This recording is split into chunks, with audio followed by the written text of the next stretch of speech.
안녕하세요. 박소장의 정책자금연구소의 박소장입니다. 오늘은 연 매출이 4억인데 기존 대출이 9억이나 있는 유통회사에 대해서 말씀드리려고 하는데요. 매출보다 대출이 더 크면 정책자금이 안 되는 걸로 알고 있거든요. 오늘은 이런 회사에 저희가 정책자금을 실행시켜드리는 실예를 여러분들께 소개해드리도록 하겠습니다. 이 사례 고객님은 제주에서 귤, 레드향, 천혜향, 한라봉 등 직접 재배하시고 판매하는 사업자였습니다. 담보, 신용 포함해서 대출이 총 9억 정도 있으셨고요. 금리도 꽤 높아서 은행에서 추가 대출을 받기가 불가능한 상태였습니다. 그런 상황에서 저희 정책자금연구소의 문을 두드리셨죠. 대표님, 고객님이 처음 상담하셨을 때 가장 큰 고민은 무엇이었을까요? 일단은 가장 큰 고민은 대출 총액이 너무 많다는 점이었어. 이 자료에서 보면 1년 매출이 4억 정도 되는데 기존 대출이 담보대출이라든지 시설자금대출 거기에 마이너스 통장까지 해서 9억이나 됐었거든.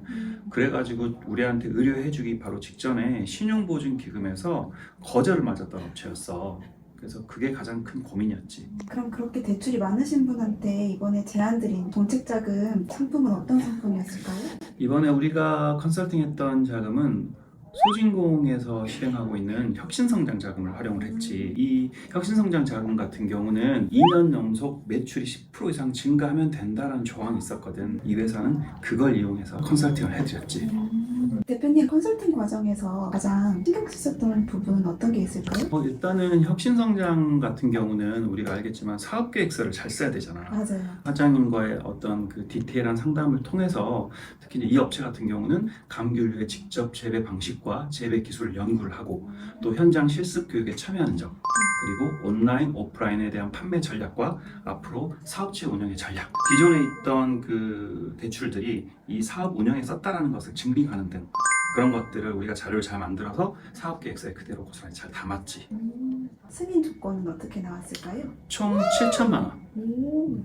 그래서 5년 약정을 했고 1년 거치 4년 상환으로 금리는 3% 초반으로 승인이 나서 사장님께서는 일부는 고금리 대출이 있으셨잖아. 그래서 일부는 고금리 대출 상환하시고 나머지는 또 사업자금으로 아주 잘 활용하신 케이스가 됐지. 이 사례로 통해서 다른 분들께 주는 메시지가 있다면 어떤 게 있을까요? 그러니까 우리가 대출이 많다라고 생각하면 내가 또 대출을 받을 수 있을까? 그런 걱정을 많이 하실 텐데 포기하지 마시고 연구소에 의뢰를 해주시면 다양한 케이스하고 그런 경험들이 쌓여있기 때문에 거기에 맞게 컨설팅을 해드릴 수가 있어요. 지금 안 되더라도 1년 내내 모니터링을 하고 있기 때문에 사장님한테 딱 맞는 자금이 나오면 그때 또 도와드릴 수가 있으니까 언제든지 궁금하시면 연구소의 문을 두드리셔라.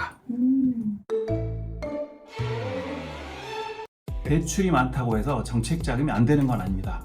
이번 사례에서 가장 중요했던 거는 디테일한 사업 계획서의 작성과 또 정책 자금을 어디에 쓸지 그 자금의 명확성에 있었습니다.